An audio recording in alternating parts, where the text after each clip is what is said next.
عقل مند ماں باپ پیدائش سے پہلے ہی بچے کی تربیت کی فکر کرنے لگتے ہیں. میں اپنی ایک شاگرد کی یہاں تعریف کرنا چاہوں گی.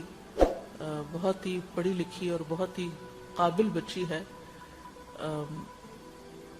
لیکن شادی کے بعد اس کا پورا مزاج ہی بدل گیا. اب اپنے سے زیادہ اس کی توجہ بچے کے اوپر ہے، اور بالکل ابتدائی مہینوں سے ہی مسلسل ریسرچ کر رہی ہے اس کو کیا پڑھانا چاہیے، کیسے سکھانا چاہیے، کون کون سی کتابیں ریڈنگ کر کے سنانی چاہیے. ابھی بچہ چند ماہ کا ہے لیکن وہ اس کے سامنے بکس پڑھ پڑھ کر اس کو سناتی ہے، اس کو چیزیں دکھاتی ہے، فلیش کارڈ بنا کے اس کو سکھا رہی ہے. یعنی باقی اپنے کام کاج اپنی ذمہ داریاں بھی نبھا رہی ہے، لیکن مجھے اس قدر خوشی ہوتی ہے اس کے اس رویے پہ کہ مسلسل نئے نئے طریقے ڈھونڈتی رہتی ہے کہ کس طرح وہ اپنے بچے کی بہترین تربیت کر سکے. بہت سی مائیں بس اس بات کی تو فکر کرتی ہیں بچہ کمزور ہے کہ کون سے اس کو ٹونک دیں اور کون سے کھانے کھلائیں اس کو کہ یہ موٹا ہو جائے، طاقتور ہو جائے، اچھا خوبصورت لگے، کون سے برانڈ کے کپڑے پہنائے جائیں چاہے وہ اس میں تنگی ہوتا رہا. پہلے یہ ہوتا تھا کہ گھر کے سلے ہوئے کپڑے کھلے کھلے ڈھیلے ڈھیلے بچوں کو پہنائے جاتے تھے جس میں ان کی گروتھ اچھی ہوتی تھی. اور اب وہ بیچارے ایک تو پیمپر میں کسے ہوئے ہوتے ہیں اور اس کے ساتھ یہ کہ مزید چھوٹے چھوٹے بچوں کو جینز پہنا دی جاتی ہیں اور ان کو ایسے لباس پہنائے جاتے ہیں جس میں ان کی نیچرل گروتھ پراپر طریقے سے نہیں ہو پاتی. بہرحال یہ تو الگ ایشو ہے، لیکن جو ایک پڑھی لکھی عقل مند ماں ہوگی بچے کی پیدائش کے بعد اس کا جو فوکس ہے یا اس کی جو اس کی توجہ ہے پھر اس کا مرکز اس کا بچہ ہو جاتا ہے، کیونکہ اب یہ اس کی ذمہ داریوں میں سے ذمہ داری نمبر 1 ہے. گھر کو صاف ستھرا رکھنا بھی ذمہ داری ہے لیکن وہ نمبر 2 ہے. کھانا پکانا بھی ذمہ داری ہے وہ لیکن نمبر 2 ہے. سب سے پہلی ذمہ داری بچے کی صحیح تربیت ہے. اگر آپ کا گھر صاف ستھرا ایک میوزیم کی طرح بھی سج بج جائے اور یوں لگے کہ جیسے آپ کو 7 اسٹار ہوٹل میں رہ رہے ہیں اور کھانے جو ہیں وہ بہت ہی عالی شان آپ پکا رہے ہوں، لیکن آپ کا بچہ جو ہے اس کی تربیت ٹھیک نہ ہو رہی ہو، وہ اگنور ہو رہا اور وہ گیجٹس کے سامنے ہی بیٹھ کے پل رہا ہو، تو پھر آپ خسارے میں ہیں، آپ نے اپنا فرض ادا نہیں کیا. تو اس کے لیے بہت ضروری ہے کہ بچے کو نمبر 1 رکھا جائے. اور نمبر 1 رکھنے کا مطلب یہ نہیں ہے کہ ہر وقت اس کی فرمائشیں پوری کی جائیں یا ہر وقت اس کو اچھا کھلایا پلایا پہنایا جائے، بلکہ یہ ہے کہ اس کی تربیت کے لیے پڑھا جائے، سیکھا جائے، علم حاصل کیا جائے، دنیا اور دین دونوں اعتبار سے. دنیاوی اعتبار سے بھی بچے کی جو ڈیولپمنٹ ہے کس ویک میں، کس منتھ میں، کس ایئر میں اس کے اندر کیا کیا چینجز آتی ہیں، اس میں جدید دور کے علماء نے، سائنٹسٹ نے، سائیکالوجسٹ نے بہت کام کیا، بہت کتابیں موجود ہیں. اور اب تو آپ کو بہت ساری کتابیں خریدنے کی بھی ضرورت نہیں پڑتی، آپ نیٹ پہ سرچ کر سکتے ہیں. حتیٰ کہ ہر ویک میں بچے کی بدلتی عادتیں اور بچے کے ریاکشنز اور بچے کو کچھ جو مختلف طرح کی تکلیفیں ہوتی ہیں ان سب کے بارے میں رہنمائی موجود ہے. یہ الگ بات ہے کہ آپ اس کو پڑھتے ہیں یا نہیں پڑھتے. پہلے یہ ہوتا تھا کہ عموماً جوائنٹ فیملی سسٹم ہوتا تھا اور اس میں بڑے بزرگ جو تھے وہ بیٹی بہو کو بچوں کی تربیت کرنے کے بارے میں بہت کچھ ساتھ ساتھ رہنمائی دیتے تھے اور وہ بھی اس کو پازیٹیو وے میں لیتے تھے. اب یہ کہ اول تو ہمارا یہ سسٹم ہی ختم ہوتا جا رہا ہے، اور اگر ہے بھی کہیں خود کی خوش قسمتی یا بدقسمتی سے تو وہ اس میں اتنی نیگیٹیوٹی ہے کہ بڑوں کو بچوں کو سمجھانا نہیں آتا، اس چھوٹوں کو بڑوں کی بات سمجھ نہیں آتی، اور اس سے بھی صحیح طور پر فائدہ نہیں اٹھایا جا رہا. تو بہرحال پہلی چیز یہ ہے کہ اگر ماں بچے کو دنیاوی اعتبار سے یا دینی اعتبار سے آگے دیکھنا چاہتی ہے، بہترین دیکھنا چاہتی، کامیاب دیکھنا چاہتی، تو اس کو ساری زندگی علم حاصل کرنے کی ضرورت ہے. ہم سمجھتے ہیں کہ علم صرف اسکول، کالج، یونیورسٹی میں حاصل ہوتا ہے اور شاید وہ مختلف طرح کی ڈگریاں لینے کا نام ہے، اور یہاں سے لوکل پاکستان سے ڈگری لے لی یا کسی دوسرے ملک میں جا کے کچھ پڑھ کے آگے ہم اسی کو کامیابی کی علامت سمجھتے ہیں. اور بہت سی ایسی مائیں جو بہت ہائیلی ایجوکیٹڈ بھی ہیں لیکن بچوں کی تربیت سے متعلق کچھ نہیں جانتی اور وہ بچے کو اپنے لیے ایک نرا بوجھ سمجھتی ہیں، اور جس طرح وہ انجوائے کرنا چاہیے اس بچے کو وہ نہیں کر پاتی.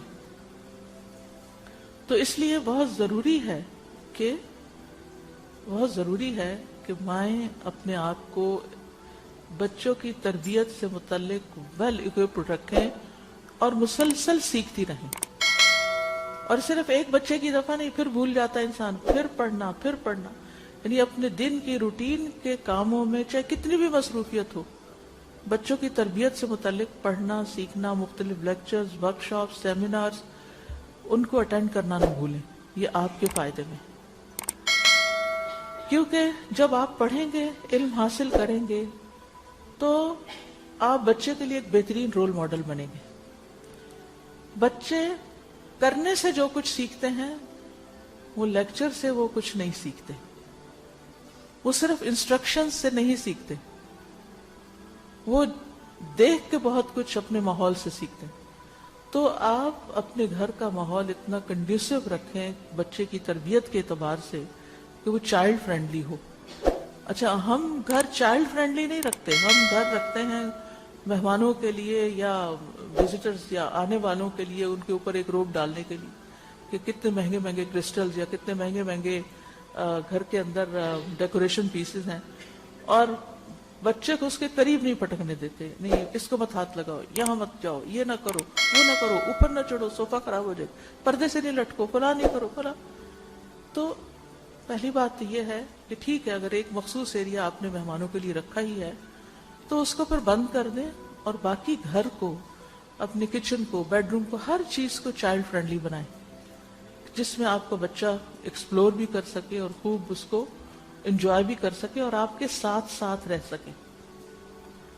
کیونکہ ماں کی کمپنی میں جو کچھ وہ سیکھ سکتا ہے، اور ہر کام جو کچھ ماں کر رہی ہوتی وہ جس طرح خوشی سے کرتا ہے وہ اس کے علاوہ نہیں کرتا.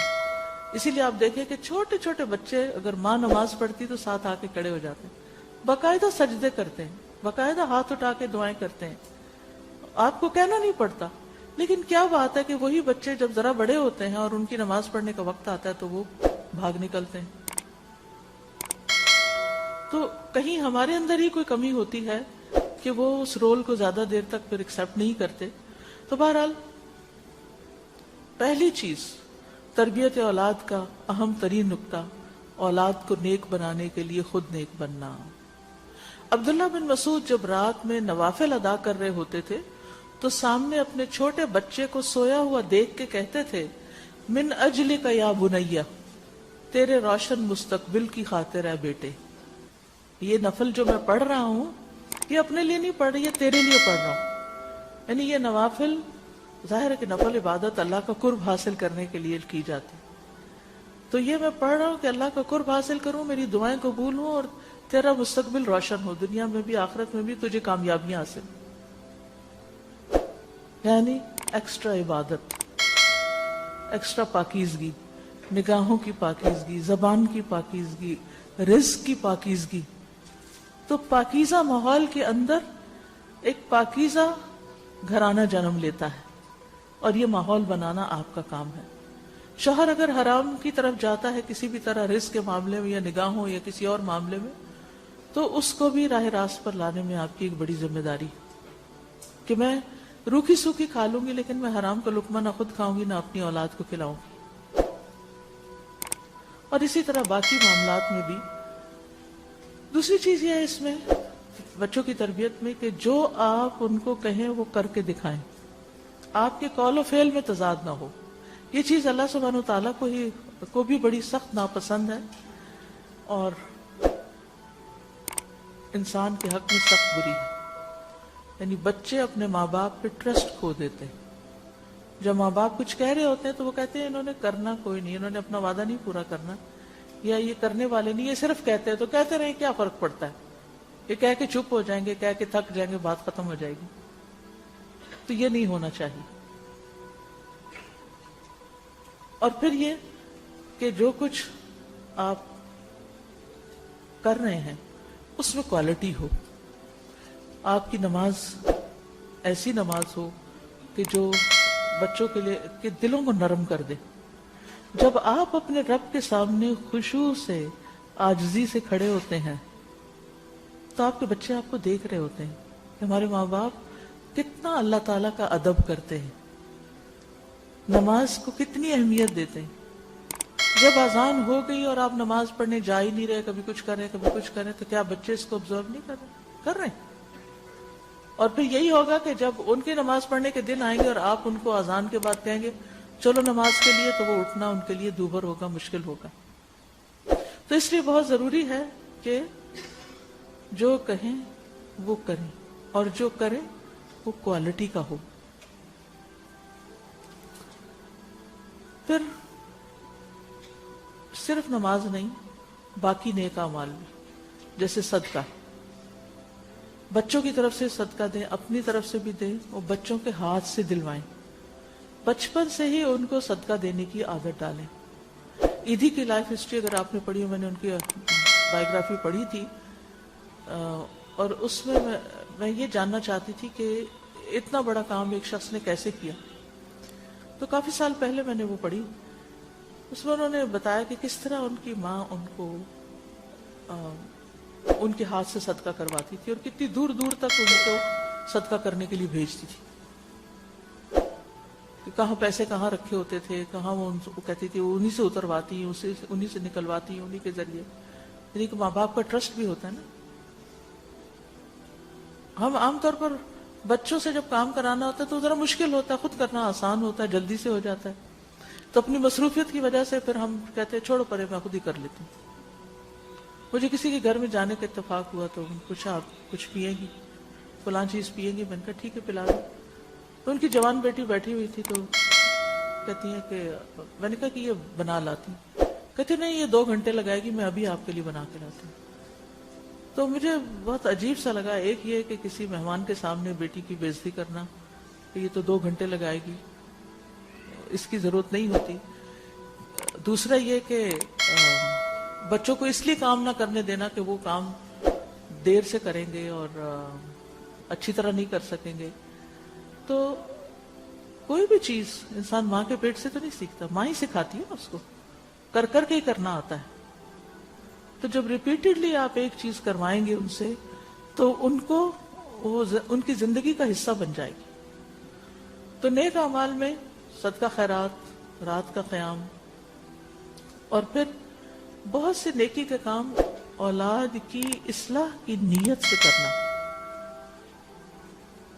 خیر کے کام، بھلائی کے کام، بندگان خدا کی بھلائی کے کام۔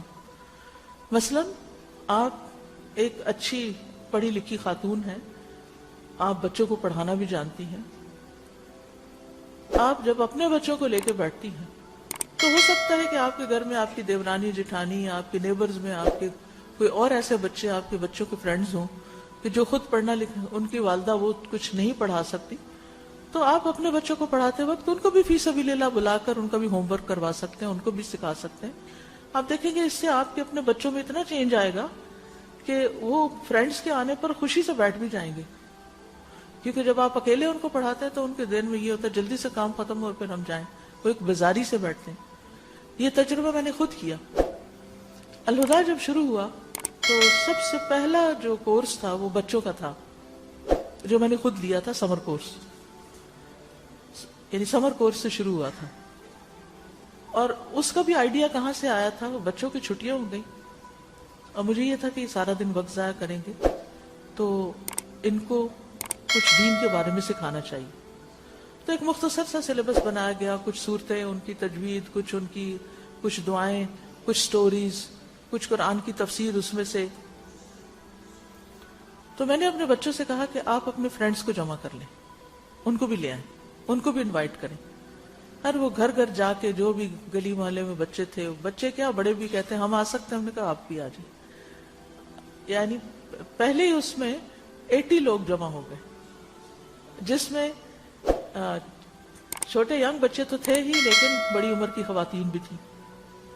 شروع میں نے اپنے بچوں کے لیے کیا تھا، لیکن خیر اتنی اس میں سے پھوٹی کہ پورا محلہ جمع ہو گیا۔ ایک تو ان کی ہمسائیگی کے حقوق ادا ہوئے، دوسرا یہ کہ بچوں کو اکٹھے بیٹھ کے سیکھنے کا موقع ملا، تیسرا یہ کہ مجھے اللہ نے جو علم دیا تھا اس کو شیئر کرنے کا موقع ملا، اور اس کے اتنے اچھے نتائج پیدا ہوئے کہ جو میرے قریب کے جتنے بھی لوگ تھے ان کا اعتماد حاصل ہو گیا۔ اس کے کچھ عرصے کے بعد پھر جب ہم نے پہلا کورس اناؤنس کیا اسلام آباد میں، تو ان میں سے کئی لوگوں نے خود ایڈمیشن لے لیا جو بڑے تھے،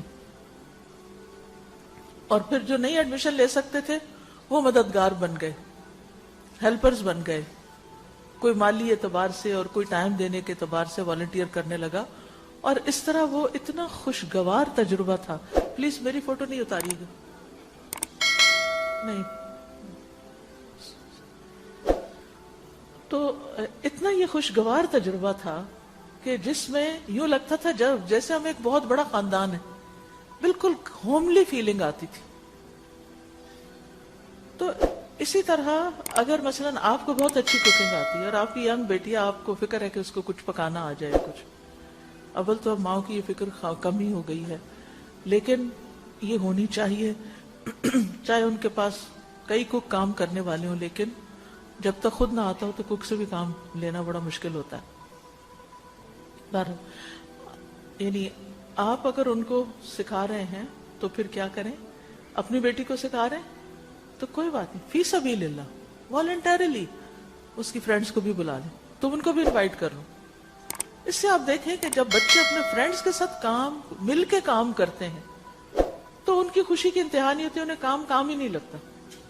ہفتے میں کوئی ایک دن آپ نکال سکتے ہیں، کوئی مہینے میں ایک دن نکال سکتے ہیں، کس طرح کی کلیکٹیو ایکٹیویٹی آپ رکھ سکتے ہیں، چاہے وہ کوکنگ ہو، چاہے وہ کٹنگ ہو، چاہے وہ سوئنگ ہو، چاہے وہ گارڈننگ ہو، چاہے وہ کوئی گیم ہو، چاہے وہ پڑھائی ہو، چاہے وہ دین کی کلاس ہو، کچھ بھی ہو. ان کے فرینڈز کو ضرور جمع کریں، اس سے ان کے اندر ایک کانفیڈنس بھی آتا ہے.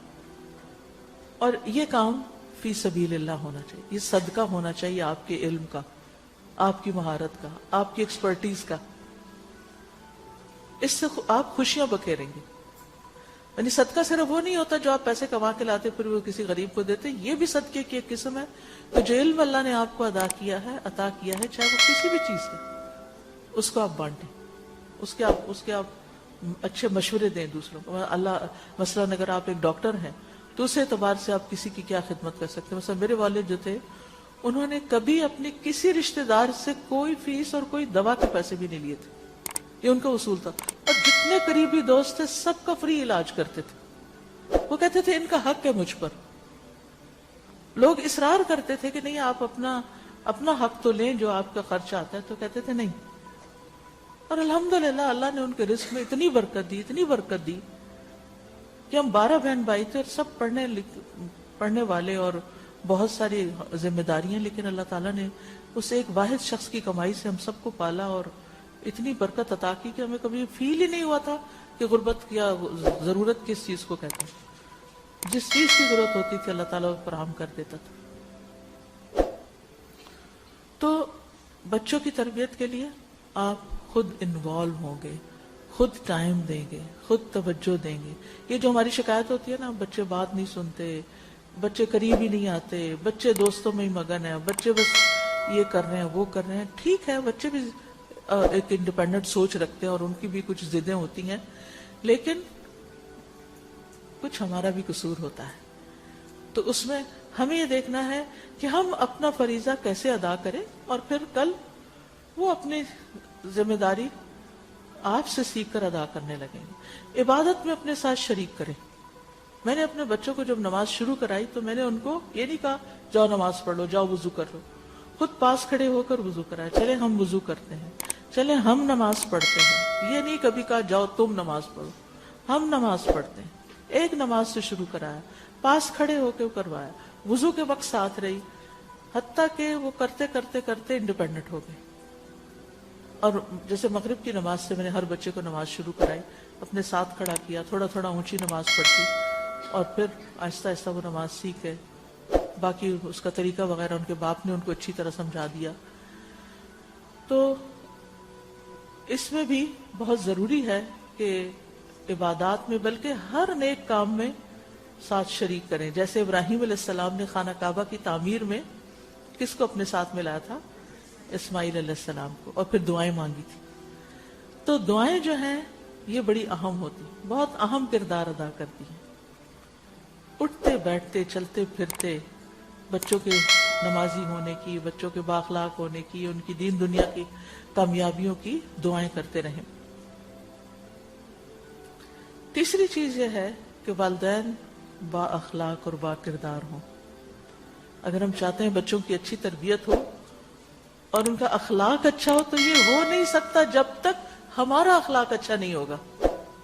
یہ بھول جائیں کہ اخلاق کا کوئی لیکچر سن کے ان کا اخلاق اچھا ہو جائے گا. ہمیں ان کے سامنے ایک اچھے اخلاق کا، ایک اچھا اخلاقی رول ماڈل دینا ہوگا، بننا ہوگا. رسول اللہ صلی اللہ علیہ وسلم کے بارے میں ہم جانتے ہیں، احادیث میں آتا ہے، حضرت عائشہ کہتی ہیں آپ تان و تشنیع کرنے والے نہیں تھے. بد اخلاقی کیا؟ تانے دینا. تم تو ایسے ہو، تم تو اٹھتے ہی نہیں، تم تو سستی کے مارے ہو، تم تو یہ کام کرو گے ہی نہیں، تمہیں تو 1000 دفعہ. یہ نہیں کہنا، یہ تانے ہیں. نبی صلی اللہ علیہ وسلم تانے نہیں دیتے تھے، فحش کام نہیں کرتے تھے، کوئی گالی گلوچ نہیں، کوئی بےہودہ بات زبان سے نہیں نکالنا. بازاروں میں چیخنے والے نہیں تھے، یعنی چلا چلا کے باتیں نہیں. برائی کا بدلہ برائی سے دینے والے نہیں تھے، بلکہ معاف کرتے اور درگزر فرماتے. یہ تھا آپ کا اخلاق، یہ تھا آپ کا کردار، یعنی مختصر الفاظ میں.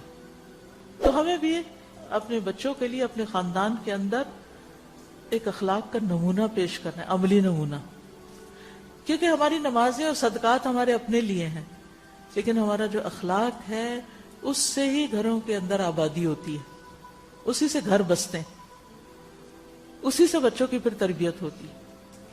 اور اس اخلاق کے اندر بہادری بھی ہے، وعدہ پورا کرنا بھی ہے، کیونکہ بچوں سے غلط بیانی نہیں کرنی چاہیے. اچھا تم یہ لے کر دیں گے، وہاں لے جائیں گے اور پھر وہ پورا نہ کریں.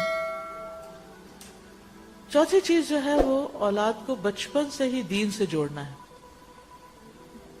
جس میں سب سے پہلے توحید سکھانی، اللہ تعالیٰ کی پہچان کروانی. لیکن کیسے سکھانی؟ یہ تو پھر آپ کو سیکھنا پڑے گا خود. اس کے لیے یہ میرے سامنے انہوں نے کچھ رکھی ہوئے ہیں اناؤنسمنٹس کہ تمام سکول جانے والے بچوں کی ماؤں کے لیے 2 کورسز شروع کیے جا رہے ہیں. ایک صبح 8:30 بجے جو بچے کو ڈراپ کرتے ہیں، اور 12:30 تک، ہفتے میں 4 دن، پیر سے جمعرات تک. اے آئی اسکول کی ماؤں کے لیے اور دیگر تمام اسکولوں کی ماؤں کے لیے بھی. اوروں کو بھی آپ بتا سکتے ہیں اور اس کی خوب کمپین چلا سکتے ہیں تاکہ زیادہ سے زیادہ مائیں جو ہیں شریک ہوں، ایک فورم پہ بیٹھ کے اپنے مسائل ڈسکس کریں اور ان کے لیے بچوں کی تربیت سے متعلق بھی جو چیزیں ہیں شیئر کی جائیں. پھر اسی طرح جو کسی مجبوری کی وجہ سے نہیں آ سکتے اس کورس میں، تو پروڈکٹیو فرائیڈیز ہیں، جمعے کے دن ونس اے ویک کلاس ہوتی ہے. یہ 13 سپٹمبر سے شروع ہو رہی ہے اور 8:30 سے 11:45 تک ہر فرائیڈے کو. اس میں پیرنٹنگ کے بارے میں بتایا جاتا ہے، دورہ قرآن ہے، مختصر تفسیر ہے قرآن مجید کی، اور تجوید وغیرہ. تو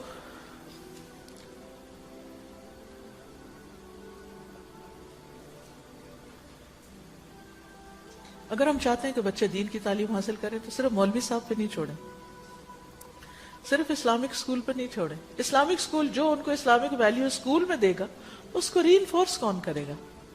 اگر کنٹراڈکشن ہے، اسکول کچھ سکھا رہا ہے، گھر میں کچھ اور دیکھ رہے ہیں، تو تربیت اور بگڑ جائے گی، کام اور خراب ہو جائے گا. تو اس لیے بہت ضروری ہے کہ مائیں دین کے بارے میں ویل ایجوکیٹڈ ہوں. عبداللہ بن عباس کہتے ہیں کہ ایک دن میں رسول اللہ صلی اللہ علیہ وسلم کے پیچھے سوار تھا تو آپ نے فرمایا، اے لڑکے، اس وقت 10-11 سال کے تھے کچھ، میں تجھے چند کلمات سکھا رہا ہوں. اللہ کے احکام کی حفاظت کرو، اللہ تمہاری حفاظت کرے گا. اللہ کے احکام کی حفاظت کرو، تم اسے اپنے سامنے پاؤ گے. جب مانگو اللہ سے مانگو، جب مدد چاہو اللہ سے چاہو. تو یہ سراسر توحید تھی کہ بچوں کا اللہ تعالیٰ سے ڈائریکٹ کنیکشن بنا دینا. بچہ کو مسئلہ لے کر آیا ہے، کوئی پرابلم لے کر آیا، تو یہ کہنے کی بجائے میں ہوں نا، کیونکہ ہم بچوں کو زیادہ سے زیادہ یہ تسلی دیتے تمہیں فکر نہیں ہونی چاہیے، ہم ہیں تمہارے لیے. ہم کب تک ہیں؟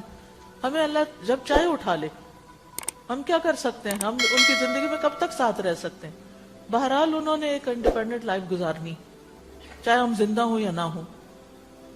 تو بچے کا اللہ تعالیٰ سے کنیکشن مضبوط کریں کہ ہر حال میں وہ اللہ کو پکارنے والا، اللہ کی طرف رجوع کرنے والا ہو. پھر آپ نے فرمایا، اور جان رکھو اگر ساری دنیا مل کر بھی تمہیں کوئی نفع پہنچانا چاہے تو تمہیں کچھ نہیں پہنچا سکتی سوائے اس کے جو اللہ نے تمہارے لیے لکھ دیا ہے. تقدیر کا مسئلہ سمجھا دیا. اور اگر سارے مل کر تمہیں کچھ نقصان پہنچانا چاہیں تو تمہیں کچھ نقصان نہیں پہنچا سکتے سوائے اس کے جو اللہ نے تمہارے لیے لکھ دیا. قلم اٹھا لیے گئے اور صحیفے خشک ہو گئے. پیغمبروں کی زندگی ہم دیکھتے ہیں تو وہاں بھی یہی پتہ چلتا ہے کہ دنیا سے جاتے ہوئے بھی اولاد کی توحید کی فکر تھی، حالانکہ ساری زندگی ان کے سامنے توحید کا درس رکھا. سورۃ البقرہ 133 میں آتا ہے ام کنتم شہداء اذ حضر یعقوب الموت، کیا تم اس وقت حاضر تھے جب یعقوب کو موت آئی. انہوں نے اپنے بیٹوں سے کہا، اس نے یعنی یعقوب علیہ السلام نے اپنے بیٹوں سے کہا کہ تم میرے بعد کس کی عبادت کرو گے؟ قالوا نعبد الہک و الہ آبائک، کہنے لگے ہم آپ کے الہ اور آپ کے آبا و اجداد کے الہ کی، ابراہیم اور اسماعیل اور اسحاق کے معبود کی عبادت کریں گے جو ایک ہی معبود ہے، الہ واحدہ ونحن لہ مسلمون، اور ہم اس کے فرما بردار ہیں. دنیا سے جا رہے ہیں اور کسی چیز کی فکر نہیں، اس بات کی فکر ہے کہ کہیں شرک میں مبتلا نہ ہو جائیں، کیونکہ جو سارے اعمال کو برباد کرنے والا ہے. اسی طرح کسی بھی کام کے بارے میں اللہ کا ڈر ان کے اندر پیدا کریں، لوگوں کا ڈر نہیں، وہ بزدل بنا دیتا ہے. کہ کوئی بھی غلط چیز چھوڑے تو اللہ کے ڈر سے، کوئی اچھا کام کرے تو اللہ کی خاطر. پھر اسی طرح آخرت کو دنیا پر ترجیح دینا سکھائیں. مجھے یاد ہے کہ میرے بچوں کو جب چوٹ لگتی تھی تو ان کو میں تھوڑی سی تسلی دے کے مرہم پٹی کر کے یا کچھ بھی، یا وہ روتے دھوتے تھے تو میں سوچتی تھی، میں ہمیشہ کہتی تھی یہ تو دنیا کی تکلیف ہے، اگر ہم اللہ کی نافرمانی کریں گے تو آگے اس سے بڑی تکلیف ہوگی، پھر کیا ہوگا. ہر بات کو گھما پھرا کے میں وہاں لے جاتی تھی، ہمیں یہ چاہیے، ہمیں وہ چاہیے، ہمارا یہ کیوں نہیں، وہ کیوں نہیں. کوئی بات نہیں. اب ان لوگوں کو دیکھیں جن کے پاس کچھ بھی نہیں، اور پھر یہ کہ اگر ہم جو ہے اس پر شکر ادا کریں گے تو اللہ تعالیٰ آگے اور بھی بہت کچھ دے گا. تو اس طرح مختلف یعنی کہ روزمرہ کی کنورسیشن میں آخرت کا ذکر آف اینڈ آن کرتے رہنا، یہ ان کو آخرت اورینٹڈ بنا دے گا، جس کی وجہ سے جب انسان کا آخرت پر یقین اور ایمان مضبوط ہوتا ہے تو دنیا کے بہت سے غم بھی ہلکے ہو جاتے ہیں اس کے لیے، اور اس کے ساتھ ساتھ دنیا کی بہت سی چیزوں پر مسائل پہ صبر کرنا بھی آتا ہے، اور لوگوں کے ساتھ انسان پھر ظالمانہ رویہ اختیار نہیں کرتا، ان کے ساتھ خیر خواہی کا معاملہ کرتا ہے. پھر اسی طرح یہ ہے کہ بچوں کی توحید کے بعد سب سے پہلا فریضہ جو ہے وہ نماز کی ادائیگی. تو نماز کی یعنی فریضے کی ادائیگی بچپن سے 7 سال کا بچہ ہو جائے تو آغاز کیا جائے اور اس کی پابندی کی جائے. پھر اسی طرح بچپن میں ہی روزے رکھوانا، نہ صرف یہ کہ فرض روزے بلکہ کبھی کبھی نفلی روزے کا بھی اہتمام کرنا. ربیہ کہتی ہیں کہ جب نبی صلی اللہ علیہ وسلم نے عاشورہ کے روزے کی ترغیب دی تو اس کے بعد ہم خود روزہ رکھتے، اور اگر اللہ چاہتا تو اپنے چھوٹے بچوں کو بھی روزہ رکھواتے تھے. ہم ان کے ہمراہ مسجد جاتے تو ان کے لیے اون کے کھلونے بناتے. جب ان میں سے کوئی افطار کے قریب کھانے کے لیے روتا تو ہم اس کا دل بہلانے کے لیے کھلونا دے دیتے تھے، یعنی کھلونوں میں مشغول کر دیتے تھے لیکن روزہ رکھواتے تھے. ہم اچھے بھلے بڑے بچوں کو روزہ نہیں رکھنے دیتے، نہیں ایگزامز ہیں، اسکول ہے، کام ہے، تو پھر ان کے نزدیک بھی اس کی وہ اہمیت نہیں رہتی. اسی طرح بچپن میں عمرے پہ لے جانا، حج پہ لے جانا، یہ اللہ کی عظمت اور اللہ کی قدرت کو دل میں ایک عجب طرح اللہ کی محبت دل میں آتی. یعنی وہ جگہ اتنی مبارک ہے کہ جب آپ بچوں کو وہاں لے کے جاتے ہیں، اب دیکھیں کتنا ٹرینڈ ہو گیا، ہالیڈیز ہیں، عید کی چھٹیاں ہیں، ٹرکی چلو، ملیشیا چلو، ادھر چلو ادھر چلو، لیکن خوش قسمت ہیں وہ لوگ جن کو یہ خیال آتا ہے کہ چلے ہم اپنی ہالیڈیز اللہ کے گھر میں کر کے آتے ہیں، نمازیں بھی پڑھیں، اچھا کھلائیں پلائیں بھی، اور وہاں بھی کئی ایک آؤٹ اسکرٹس میں تفریحی مقامات ایسے ہیں کہ جہاں ان کی تھوڑی پکنک بھی ہو سکتی ہے. ہمیں یاد ہے ہم ایک دفعہ عرفہ کے میدان میں گئے تھے شام کے وقت. مجھے بہت شوق تھا جب میں نے حج نہیں ابھی کیا تھا کہ عرفہ کہاں ہے، اور جب ہم شام کے وقت گئے تو وہاں جیسے کراچی میں سے ٹھنڈی ٹھنڈی سی ہوا شام کو چلتی ہے، تو اسی طرح کی ہوا بھی چل رہی تھی، اور بہت سے لوگ وہاں صرف پکنک کی غرض سے آئے ہوئے تھے. آپ نے دیکھا ہوگا عرفہ میں کئی درخت بھی ہیں اب، اور ایک خوشگوار سا منظر نظر آتا ہے عام دنوں میں بھی. تو بہت سی چیزیں، اور پھر یہ کہ جتنی طرح طرح کی مخلوق مکہ میں نظر آتی ہے، وہ تو دنیا کے کسی حصے میں بھی ویسی نظر نہیں آتی. تو بہت کچھ سیکھنے کو. فیہ آیات بینات مقام ابراہیم. تو ان سب چیزوں سے بھی بچوں کو آشنا کرانے سے ان کی سوچ بدلتی ہے، اللہ پر یقین بڑھتا ہے، اللہ سے محبت بڑھتی ہے. اور جو بچوں